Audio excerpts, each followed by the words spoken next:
Hi, and welcome to Are You Done Yet? The podcast about your project and work management challenges.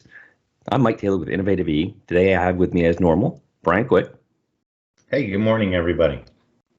And a special guest, our very own Ruwan Fernando. Hey, everybody. So Ruwan is our CTO and head of our development operations out of Colombo, Sri Lanka. Bryan, you want to take it away? Yeah, we're real happy to have Ruwan here today. Of course, we talk regularly, but we wanted to introduce you to our audience here. And you guys have been working together for a long time, right? Yeah, Bryan.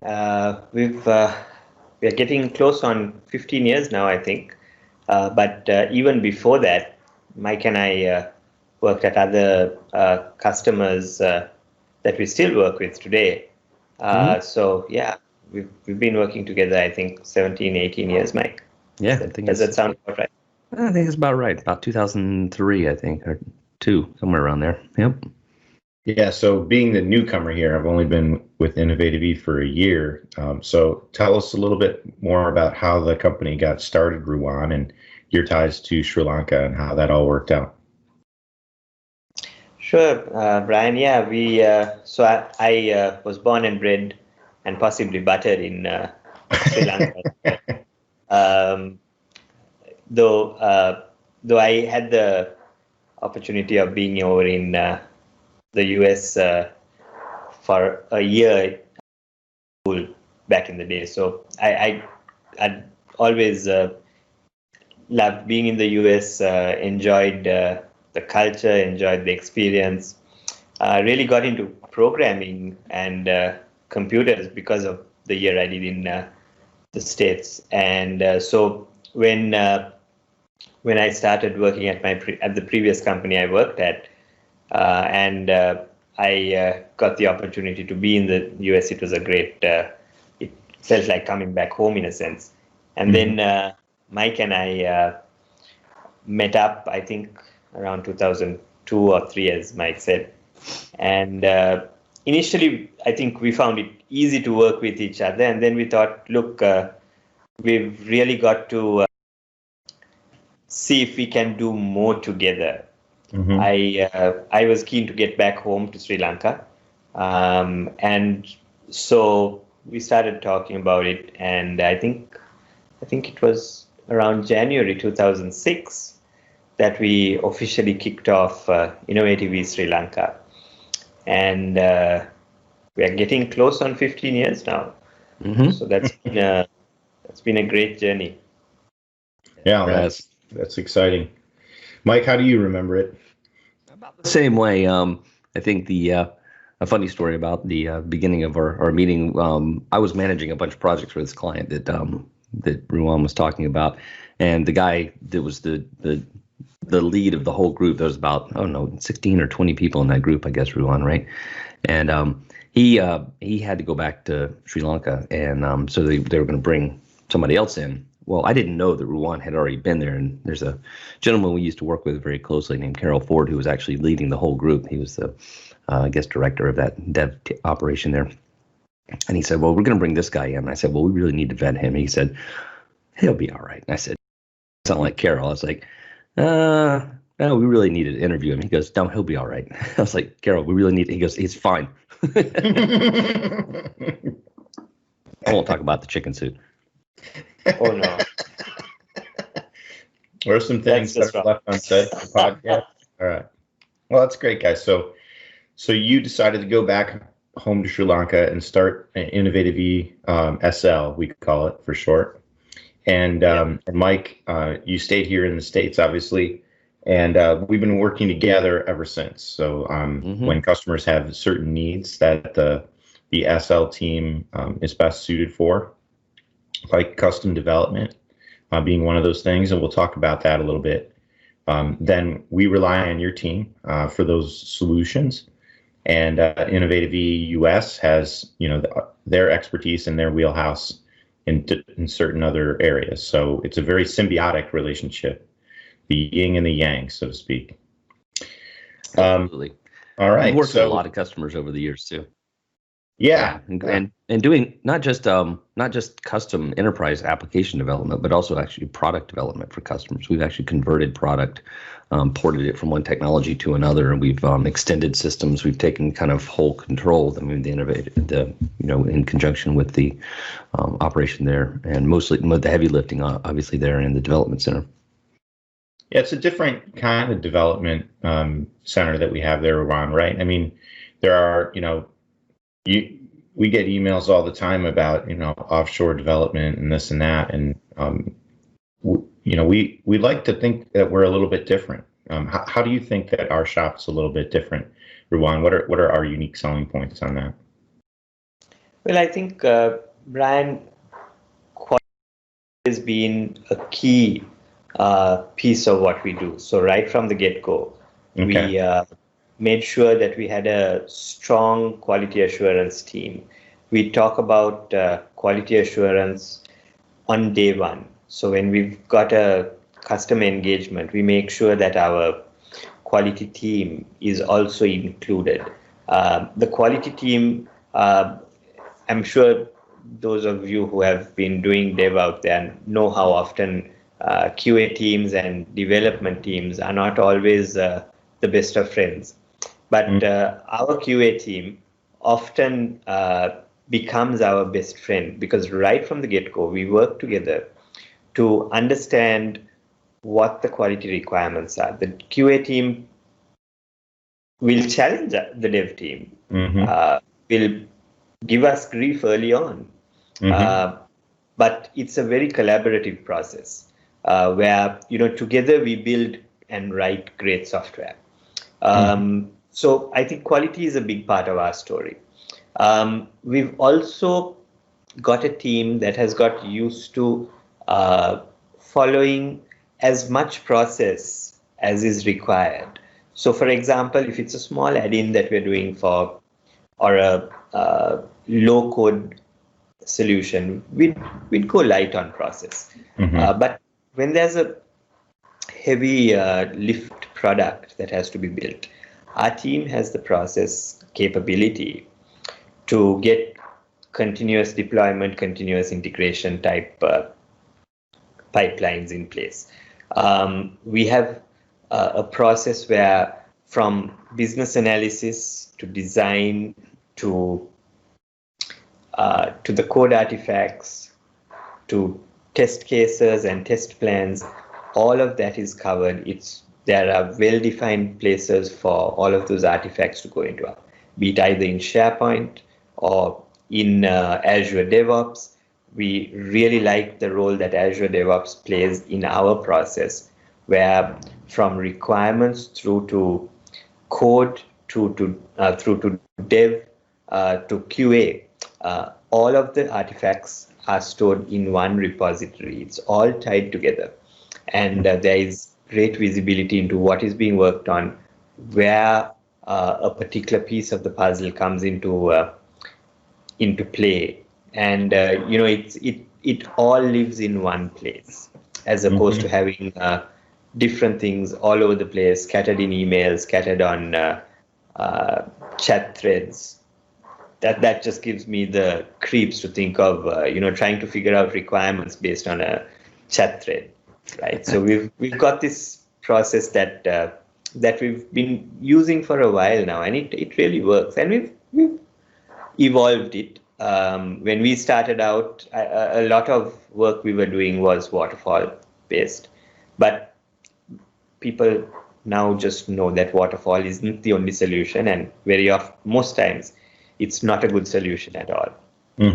So Agile and Scrum and Kanban in certain cases is the way to go. And we've been able to make it work, I think, very effectively for us, because we have enough process to provide visibility while at the same time keeping things light enough to not get in the way of getting the actual product out. So that's part of what we bring to the table. That's great. I just wanted to add to that point, Ruwan, what you're really talking about there is kind of a full functional team, right? It's not just some developers or some QA. We could plug right into the customer's team in whatever capacity they need. Maybe actually taking over a whole application, or it could be doing components of it, like you said. The other interesting point that you made there, you mentioned like ADO. I know that the team has been involved. That oftentimes you've gotten involved with customers, and then they've noticed how the kind of rigor and process that you bring and the tool expertise, and they've said, well, can you guys help us, kind of get our processes around ADO or whatever it is a little better refined. So that's something else that they, customers find a lot of value in as well. Yeah, Mike, there's one specific customer who comes to mind, and started out working with this customer. They had a good product, and they needed a dev team to supplement their existing team, to modernize and to improve the product. And we got in and we started working. However, their entire deployment process was, what's the word I'm looking for? Manual. Okay. It was entirely manual. I thought you were going to say something else, but yeah. Okay. Manual. Yeah. This was not that long ago. I mean, TFS Online had been around for a while by that point. Mm-hmm. But the customer was still using an on-premise TFS, which they had to manage, they had to back it up, and all of that. And since the IEC team that was working with them was based halfway across the world, we were a little concerned that what would happen if the TFS server went down overnight or something like that. Not that TFS is unreliable or anything, but still, I mean, it's on premise, right? If something were to go down, we'd have to wake folks up in the middle of the night. And there was this great little option called TFS Online, which is what it was called back then, now known as ADO. And we felt that, we would benefit from the reliability of a cloud-hosted system, as well as the performance of hitting something that was not halfway across the world, possibly. And so we recommended it. I think we brought a certain amount of thought leadership there because we'd used ADO before, and we had more experience with it. And so the customer very wisely agreed to using it without trying to, force us to get into their data center and all of the issues that sometimes come up with that kind of process. And so as time went on, we started using ADO to store the source code. We helped to actually provision it, get it up and running. We already had Visual Studio licenses, which meant that there was no new additional licensing cost. And also from a visibility perspective, we started using the Azure workboards to have the tasks that we were working on. We were able to provide feedback immediately. And the really great thing was that even if somebody was on the other end of the world and fast asleep at the time someone was looking at status updates, they didn't have to pick up the phone and call them to find out. It was all right there in the workboard. You could quickly see what was in work, what was blocked, what was completed, and what was in progress, and so on. So that was how it got started. But then this initial problem of the manual builds was still very much there, and the builds took a while to do. Someone might forget to put a label on a build once in a while. In certain cases, they were not even labeling the code at the time. And so we suggested that we automate this process. I think we initially did it internally just to push out a build to the development environment. That's another part of our process, where we always have an integration or development environment, a QA environment, maybe a UAT or staging, as well as production and any others that are required. Right. And what we found was that it cut down the time from maybe 15 minutes to half an hour to do a build to one button click. Generally 2 to 3 minutes, it would all happen in the cloud and then get pushed to a Azure web application.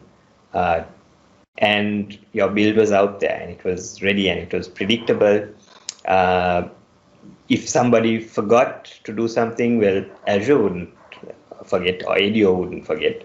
It would be out there and very, very predictable. And then from there, we took on the QA environment, again, a button click. And all of a sudden now we would have multiple builds, maybe within a week or sometimes multiple per day. And you would know exactly which build was on QA, exactly which build was on dev. And just to avoid a cheeky developer from pushing a build in the middle of a QA test cycle, we put in a workflow so that the QA lead would have to approve a build getting pushed out there and it getting in the way of, a regression test run getting spoiled in the middle of all of that or something like that. So you're really using the whole suite available within Azure Dev Ops in practice. In practice, that's right. We also started tracking the test cases and test results in the test plan feature of ADO. That allowed us to, immediately when you log a defect, there's already a task created on your workboard. So the developer would be able to pick it up and fix it. So there's, again, fantastic end-to-end tie-up between all of your team members, in a sense.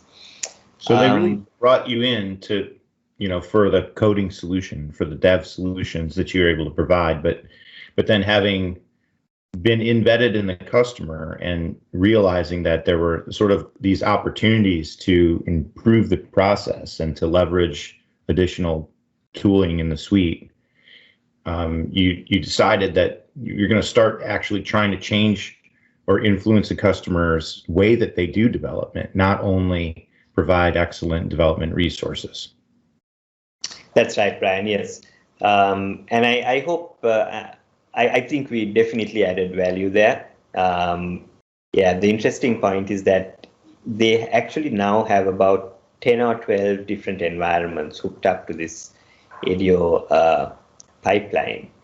And it's really brilliant to see, because you can see these 10 or 12 environments. You know exactly what build version is on any of those instances. On a dashboard, you don't have to keep track of it.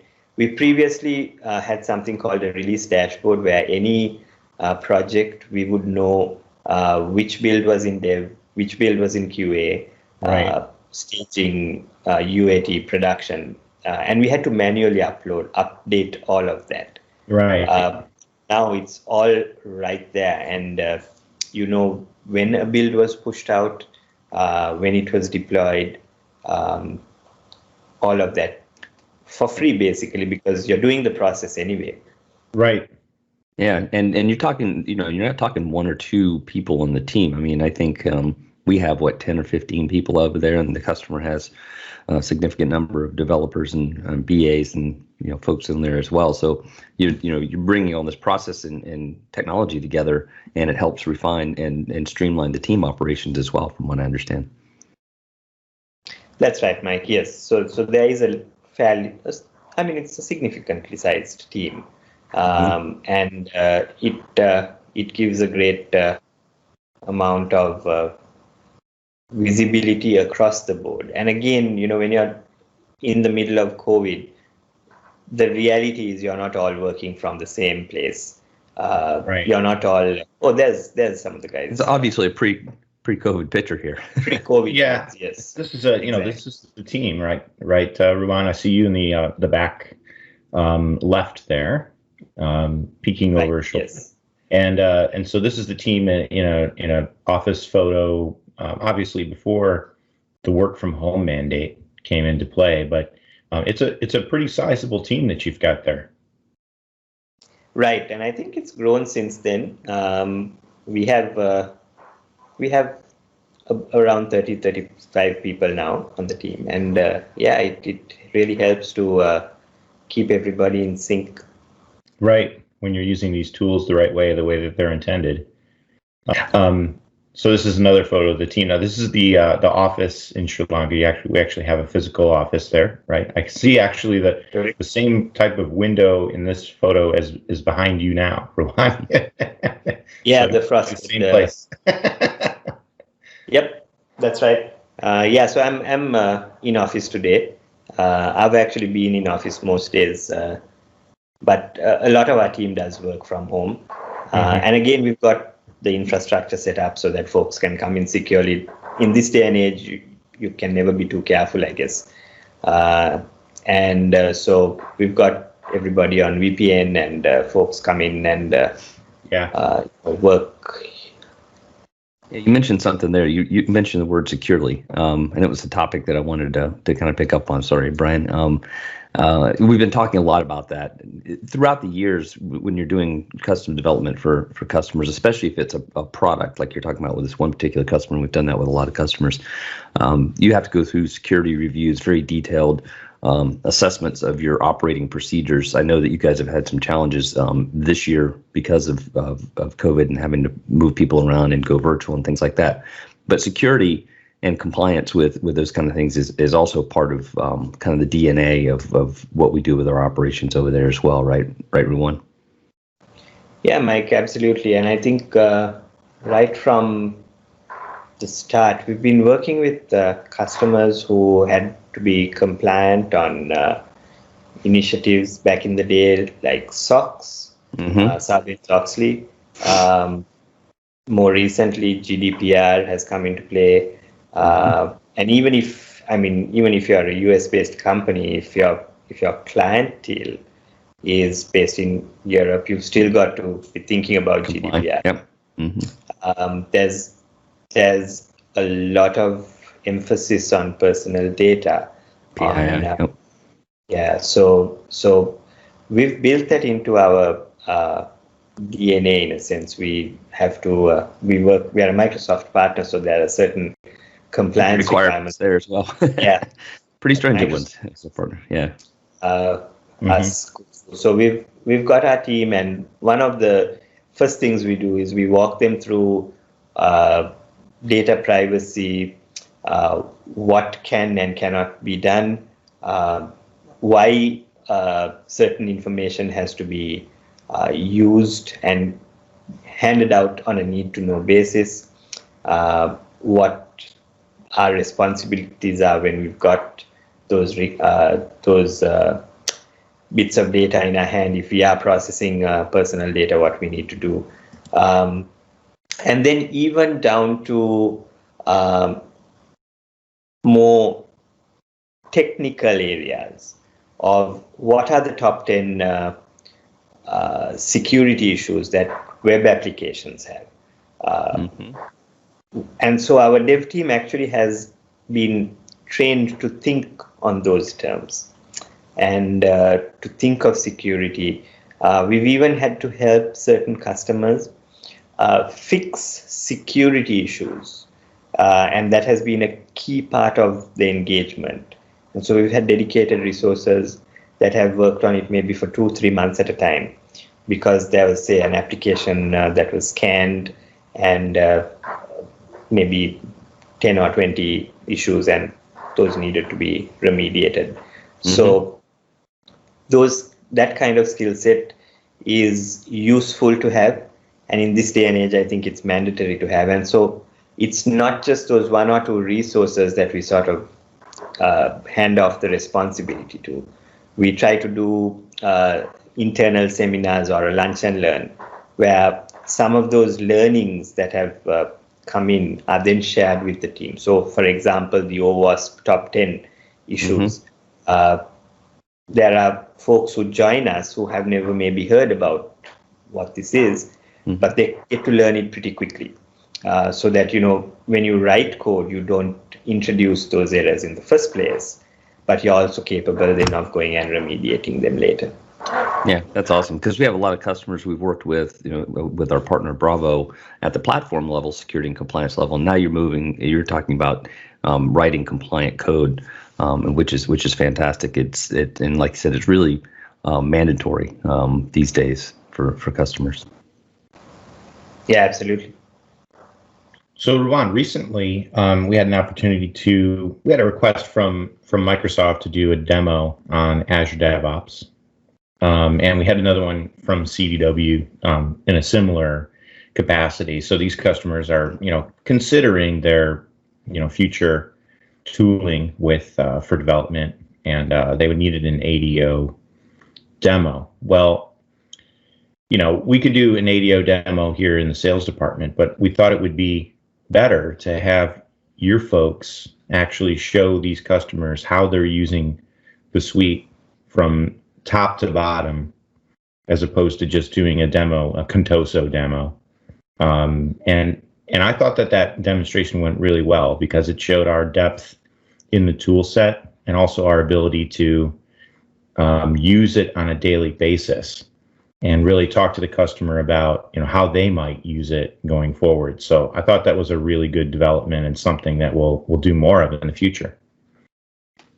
Yeah, Bryan, I think that demo went well. I think we were able to cover a lot of the areas that ADO has, but sometimes, forgotten about. Everybody knows ADO does workboards, right, and source code repositories, right?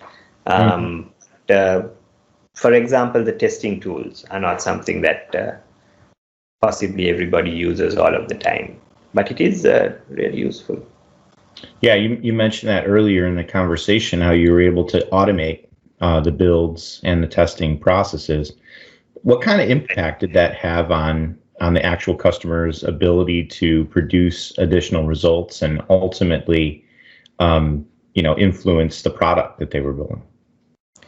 Well, I think with the automated builds, you're looking at a level of consistency and predictability, which is always helpful. You do not want to have to guess whether somebody labeled the code, whether somebody ran or roll back code, right? Because it was deployed incorrectly, which is always painful. Yeah, impacts the user community. Whether metrics that you would take regularly were taken or not at the point of doing a build. So that level of consistency, and then the removal of the human effort in doing all of this. It's a one-click process, right? Right. That saves you, half an hour, multiple times a day, possibly. If you've been on a dev team, you know what release night is like. At least back in the day, this is how it was. And you'd end up possibly doing 3-4 builds because somebody forgot the release note, somebody forgot to commit code, and it adds up fast, and you end up eating a lot of pizza and staying late at office, right? And nobody wants to do that. But particularly if each of those cycles takes half an hour to an hour to do, that's miserable. And I think this has just helped us to reduce and compress that timeline. Everything happens automatically on a button click. And if Azure DevOps gets tired and misses a step, we haven't seen it happen yet.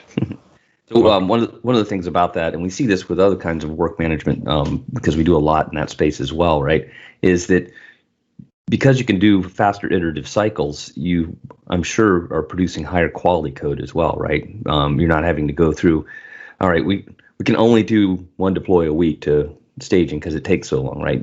Like you said, you may be doing multiple deploys a day. And so with that higher frequency of, fix, repair, recode, get it right, test it. It seems like you're going to be producing much higher quality product as well. That's right, Mike. Yes, absolutely. And also, if it's a large enough product that requires some test automation, that can be triggered automatically before the QA team ever comes in and starts manual testing, so that you cut down that time significantly. Of you end up with a dead on arrival build, and then you've got to go back to the drawing board. Right, this way you can do a lot of that. This is nothing new. I mean, we've been doing automated testing for a while. But had a flashback to when we first started working together, and it was the exact same scenario. And the customer we were talking about, the team was doing manual deploys, and you guys brought to the table, hey, you and I think some of the customer developers said we really need to start automating this process. And when we did, those deploy nights got a lot more pleasant. There were some very late nights I remember spending on chat threads and. We got to redeploy this, and it would go on and test, and this is failing, and sometimes it went very long. So it got much better. And that was 15, 16 years ago. So yeah, it's not a new thing. Correct. That's right. Mm-hmm. Yep. So we've been focusing a lot of that conversation so far on this marquee customer that we're talking about, where you're actually developing a low-code solution for them. That they can leverage for their customers, which is really innovative work. What are some of the other areas of development that you guys are doing? I think we talked about SharePoint, being one of them, React, ADO, App Rescue, and Power Apps. Let's talk a little bit about that. Yeah, Bryan, it's interesting. I think in the first 4 or 5 years of Innovative Sri Lanka, we were really known as a SharePoint company. Okay. A lot of SharePoint work. We've been through multiple generations of SharePoint, back from like SharePoint WSS 3.0, for those of you who remember. And I remember writing SharePoint work packages called WSPs by hand. This was before some of those tools came out and cut everybody's time down a fair bit. So Innovative has been doing SharePoint for a long time. I think that's the point I'm getting to. And then over time there were new things that came in: SharePoint Foundation, the client-side object model. SharePoint Online required a whole different tool set because you couldn't deploy server-side code, and that's probably a really good thing. And then more recently, the Power Platform plugs in really well with SharePoint. You can do Power Automate, also called Flow in the past, for those of you who are unfamiliar with the word Power Automate. And so we've been through a lot of that technology evolution. There were a few things I skipped over and just moved on, but yeah, we've done a lot of SharePoint work over time. We've recently been doing a lot of work in the React.js space. Mm-hmm. I'm not a React developer myself, but a lot of the applications we write now use some degree of React. The most recent thing I was playing with was actually a Teams app that I was writing, Microsoft Teams, an add-on app. And guess what? There's a React.js component in there, and a lot of folks are going to be able to write those apps for Teams and work on a technology that is cutting edge, and maybe they've already had to use and they're familiar with. So it's really interesting to see how Microsoft applications are becoming so sort of integrated with JavaScript. That's been happening now for a good 5 to 8 years, I think. But even the more modern frameworks like React are now getting plugged into these Microsoft tools. And then, of course, we've been writing React.js and React Native applications for a while now as well. Some for Sri Lankan clients. We did some React work with another client in the US, where I think this was an area where they needed help. They had a dev team that hadn't really worked with React, and we came in. It was a short duration project, but what we did was we took their code base, very quickly started to understand what it was doing, and then helped them to plug in React into their legacy ASP.NET application. And it was an unsupported scenario, but we managed to get React working and integrated with them. And so we do that type of work also, Bryan, where we do the sort of application rescue. I think, Mike, that's exactly what I was let's gonna say. talk about this. I think, I don't know if we coined the phrase or not, but application rescue. So what is that, Mike? As far as I know, we did. It came up in a conversation, I don't know, maybe a year or so ago, because we were running into these same kind of scenarios that Ruwan has brought up multiple times with customers, where they say, come in, we've got a problem with this application. In some cases, we had at least 1 or 2 times where the customers, personnel, they didn't even have the personnel who understood the code. They'd even been given the code, or the personnel who understood it was gone. So we had to come in and kind of figure it out, and the team did a really good job of understanding, how it worked, what it did, and then how to get your hands around the process and the code management of it, so we could actually make it an effective product for the customer. So, so that is something that has happened. It's happening with an increasing frequency, and I think it's probably partially because of the whole digital transformation, the whole move to the cloud. Everyone's doing these applications are kind of popping up. People are like, well, what is that one? It's sitting on a server somewhere now. It's got to get to the cloud, or we're not sure, or we've lost the team that does that, or there's all kinds of scenarios that are going on, and we get involved. And sometimes it's, we can kind of get them right-sided and then, hand the keys back over to them. And sometimes the customer says, well, why don't you guys just keep managing that for us? Right. That's an interesting concept. I mean, you're right. I think the catalyst there is we're moving to the cloud. So we need to figure out how to either refactor or eliminate certain applications that are legacy, or move them to a cloud-enabled scenario. And so a lot of places, we've been contacted, I think I could, probably a handful of times at least, with these type of scenarios. I remember one being a company that had purchased an application and a code base from another company, and they wanted to use it, but they didn't know how it worked. They didn't have anybody that was versed in using it or had written it, and the documentation was not up to snuff. So they asked us to kind of come in and say, figure out how this thing works. And your team, Ruwan, we're digging through code, trying to document and figure out what the logic was and how this thing functioned. There was another scenario where we had a customer, an existing customer, who we do a lot of work for in a lot of different areas. And so there was a trust factor there. Talk to us about, hey, we've got 52 access database solutions and we don't know what they do.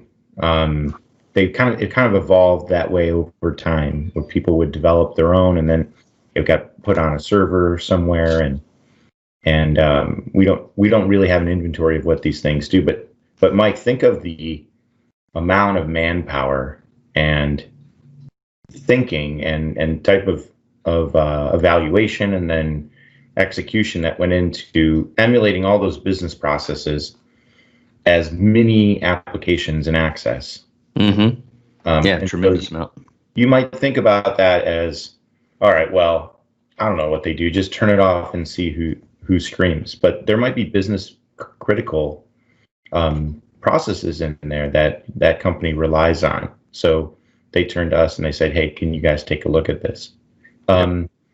There was another one that you had mentioned in Texas, Ruwan, where they wanted to get into some of that React, but they just really didn't know how to get started. So we were able to help them out, get into that code base and add some components in there.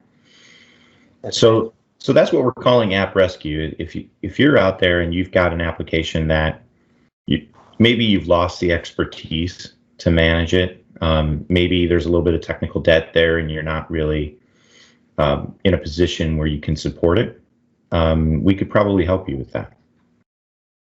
So Bryan, just to add to that, I think the other thing that we bring to the table is that we do have a lot of development experience, right? Even some of the older technologies. So, for example, back in the day, I wrote a lot of ASP code. This is classic ASP. Mm-hmm. Now, you might imagine that that's a technology that's no longer in use, but you'd be surprised. There are still ASP applications out there running, and those are the applications that are getting moved to the cloud. So you've got to have somebody who at least understands what's going on in there. Right. We wrote a bunch of Perl scripts back in the day. Sure. Anyone remember that? I took a college course in Perl. That's about the extent of it. And most of the folk out there today are expert in, say, React. Maybe they've taken a course or two on .NET Core. Mm-hmm. But some of these older technologies, I'm not going to bring up Fortran because Mike will get all excited. I did programmed in Fortran. Come on. But there's so much code out there that needs to be moved to the cloud. And you need folk who can actually dig in, understand it, make sense of what's going on, and then be able to map that to the best go-forward approach, the best cloud approach in a sense. Mm-hmm. So, for example, we've had a few PHP applications that we've hosted in Azure. We've hit a few roadblocks along the way. We've had to fix them, but we've been there, done that. And so I think with folk, there's also a lot of PHP applications.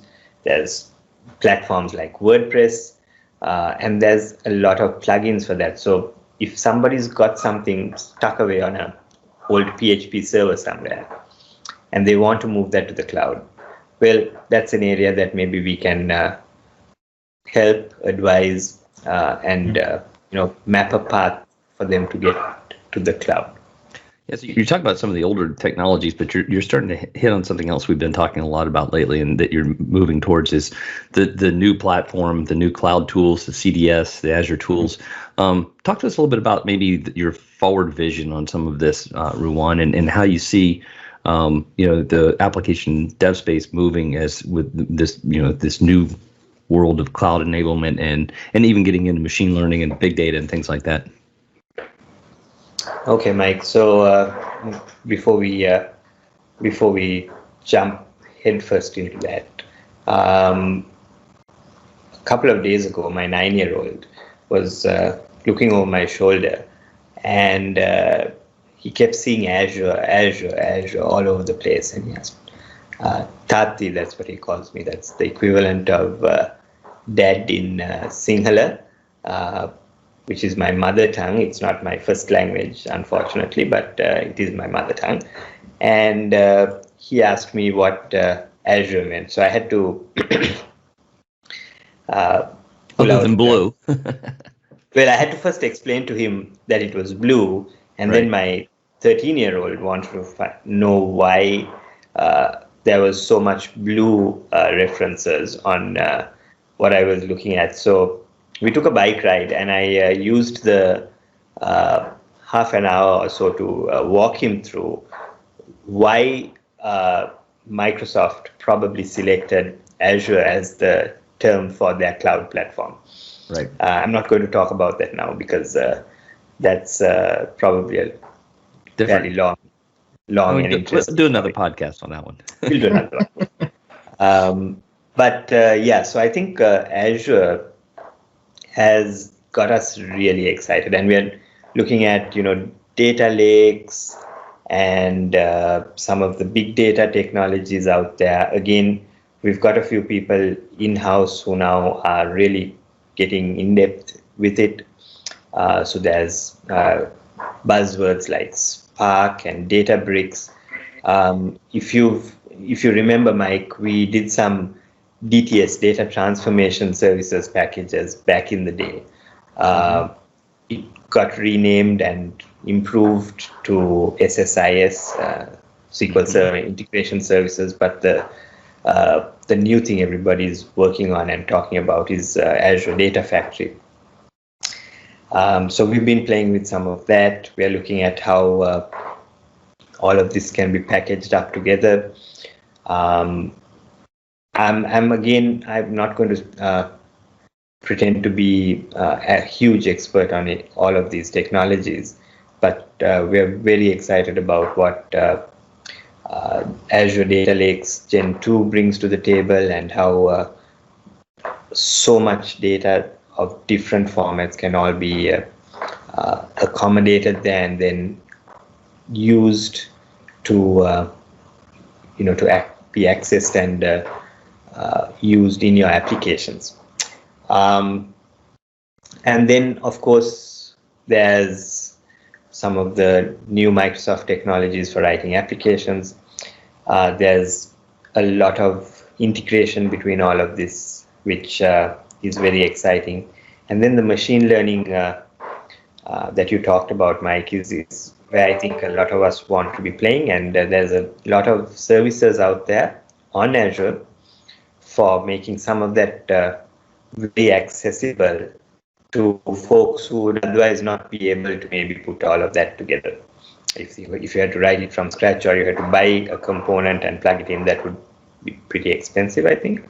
So now a lot of this becomes very accessible. So those are the areas that we are looking into. We are researching, helping a couple of customers as well with. But we are very excited about how big data and machine learning can really help us to come up with some amazing tools and applications, very especially in the work management area as well, Mike. So absolutely, yep, yeah, it's exciting stuff. That we are looking into, and we are obviously very excited to be working on. Awesome. Well, we're very excited to be working with you on a daily basis, Ruwan, and the team over there. It's been absolutely fantastic in the year and couple of months that I've been involved. Really bring a lot of experience, depth, and diversity in tool set to the team. So it's been great.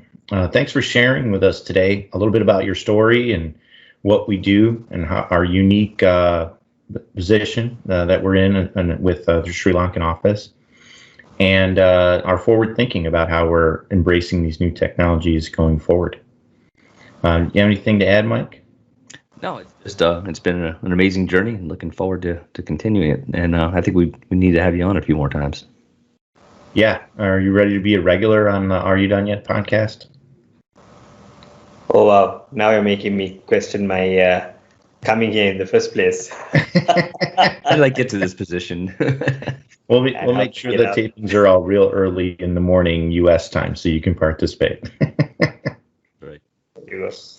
So thanks for coming on, Ruwan, and thanks everybody for tuning in again to the Are You Done Yet podcast, available on YouTube, iTunes, and Google Play. On behalf of the Innovative E team, thanks for coming, and we'll see you next time. Thanks, bye, everybody. Bye, guys.